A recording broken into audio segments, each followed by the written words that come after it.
Hunyo 22, Domingo, Tuig 2025. Corpus Christi. Solemnidad. Pagbasagikan sa santos nga ebanghelyo, sumala ni San Lucas. Sa pagkasayod sa mga tao ni ini, minuno sila kanya. Giabi-abi sila ni Jesus o gisultihan mahitungod sa gingharian sa Dios. O giayo niya ang mga masakiton. Sa nagasalop na ang adlaw, nanuol kang Jesus ang napulog duha ka tinunanog miingon.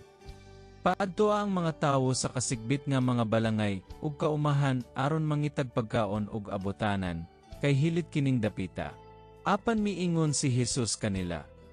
Kamo ang maghatag kanilag pagkaon.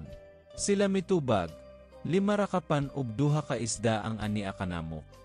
Buot ka ba nga manlakaw kami ug mamalit og pagkaon alang niining mga tawhana? Didto may 5,000 ka tawo. Unya miingon si Jesus sa iyang mga tinun-an. Palingkora ang mga tawo ug papundo ka sa tinagkalimaan. Gituman kini sa mga tinun-an ug gipalingkod silang tanan. Mikuha si Jesus sa 5 kapan ug sa 2 ka isda. Ug miyaha siya sa langit ug nagpasalamat sa Dios. Unya gipikas-pikas niya ang pan ug gihatag niya kini sa mga tinun-an aron ilang idulot sa mga tawo. Nangaon ug nangabusog silang tanan.